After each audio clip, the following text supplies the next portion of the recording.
বন্ধু, তোমাদের সবাইকে সুরজিৎ মান্না ক্রিয়েশনস চ্যানেলের পক্ষ থেকে সুস্বাগতম। আশা করি তোমরা সকলে ভালো আছো। আমি তোমাদের জন্য এই ভিডিওটিতে তুলে ধরছি সপ্তম শ্রেণীর ভূগোলের ষষ্ঠ অধ্যায় শিলা ও মাটি থেকে একটি বড় প্রশ্ন, অর্থাৎ 5 নম্বরের প্রশ্নের সম্পূর্ণ সমাধান করছি।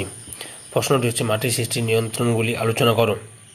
উত্তর: যেসব বিষয়ের উপর মাটির পরিলেখ গঠন তথা এর উদ্ভব নির্ভর করে সেগুলি মাটির সৃষ্টির নিয়ন্ত্রক রূপে পরিচিত।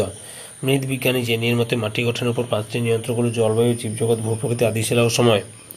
জলবায়ু: মাটি গঠনের উপাদানের মধ্যে গুরুত্বপূর্ণ হল জলবায়ু। জলবায়ুর বিভিন্নতায় মাটির ভৌত ও রাসায়নিক বৈশিষ্ট্য ভিন্ন প্রকৃতির হয়ে থাকে। 1 নম্বর বৃষ্টিপাতের ভূমিকা। বৃষ্টিপাতের পরিমাণ বেশি হলে আম্লিক শিলা মাটি আম্লিক প্রকৃতির হয়। বৃষ্টিপাতের পরিমাণ বেশি হলে মাটিতে উদ্ভিদের আবরণ ঘন হয় এবং মাটিতে নাইট্রোজেনের পরিমাণ বৃদ্ধি পায়। বেশি বৃষ্টিপাতযুক্ত অঞ্চলে মাটির উপরের স্তর থেকে সোডিয়াম, ক্যালসিয়াম, পটাশিয়াম প্রভৃতি মাটিতে অপসারিত হয় এবং মাটি অম্লধর্মী হয়ে পড়ে। তাপমাত্রা ভূমিকা। তাপমাত্রা বাড়লে আবহবিকারের কার্যকারিতা বৃদ্ধি পায়, ফলে পুরু রেগুলেট স্তরের সৃষ্টি হয় এবং মাটির গভীরতা বাড়ে।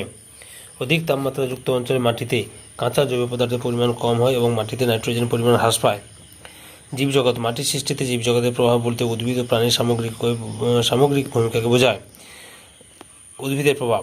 1 নম্বরে, উদ্ভিদের শিকড় মাটির গভীরে প্রবেশ করে মাটিতে যে ফাটল সৃষ্টি করে তার দ্বারা মাটি, জল ও বাতাস চলাচলের উপযোগী হয়ে ওঠে। 2 নম্বরে, উদ্ভিদের মূল, কাণ্ড, পাতা, ফুল, ফল মাটিতে বিশ্লেষিত হয়ে জৈব হিমস্তর গঠন করে। প্রাণীদের প্রভাব। 1 নম্বরে, মাটিতে বসবাসকারী পিঁপড়ে, কেঁচো, ইঁদুর প্রভৃতি মাটিতে গর্ত করে মাটির বিভিন্ন স্তরের মধ্যে মিশ্রণ ঘটায়।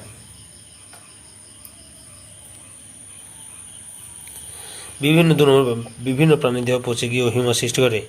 3 নম্বরে, এছাড়াও মানুষ ঘরবাড়ি, রাস্তাঘাট নির্মাণের সময় পরোক্ষভাবে মাটির গঠনকে নিয়ন্ত্রণ করে। 3 নম্বরে, ভূপ্রকৃতি। ভূপৃষ্ঠের উচ্চতা, বন্ধুরোধ, ঢাল প্রত্যক্ষ ও পরোক্ষভাবে মাটির সৃষ্টিকে নিয়ন্ত্রণ করে। 1 নম্বরে, পাহাড়ি এলাকায় ভূমিঢাল 16%-এর বেশি। অধিক ভূমিঢালের জন্য এখানে ভূমিক্ষয়ের পরিমাণ বেশি, তাই এলাকার মাটি পাতলা ও অগভীর। সমভূমি এলাকায় যেখানে ভূমিঢালের পরিমাণ 4%-এর কম সেখানে বৃষ্টিপাত পর্যাপ্ত হলে মাটির অনুপ্রবণ ঘর বেড়ে যায়। জলাভূমি এলাকায় বগ মাটি, আর্দ্র নিম্নভূমি এলাকায় প্লেই মাটি প্রভৃতি সৃষ্টি হয়।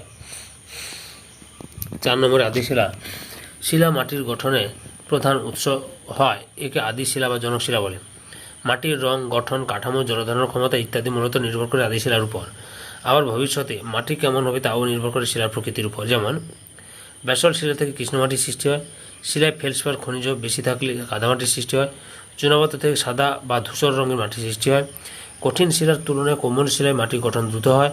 সিলিকা সমৃদ্ধ আম্লিক প্রকৃতির শিলায় অম্লধর্মী মাটি সৃষ্টি হয়। ম্যাগনেসিয়াম ও অ্যালুমিনিয়াম যৌগ সমৃদ্ধ ক্ষারীয় প্রকৃতির শিলায় ক্ষারকীয় মাটির সৃষ্টি হয়। সময়। মাটি গঠনের সময়ের ভূমিকা যথেষ্ট গুরুত্বপূর্ণ, কারণ একটি পরিণত মৃত্তিকার স্তর গঠিত হতে বহু বছর সময় লেগে যায়। যেমন সাধারণত 2 সেমি মাটির স্তর গঠিত হলে প্রায় 500 বছরের বেশি সময় লেগে যায়। মাটিতে যত বেশি সময় গঠিত হবে মাটির স্তর ততই সুগঠিত হবে। কোনো মাটির সৃষ্টিতে কয়েক বছরেরও বেশি সময় লেগে যায়। সম্পূর্ণ ভিডিওটি দেখার জন্য তোমাদের সবাইকে অসংখ্য ধন্যবাদ।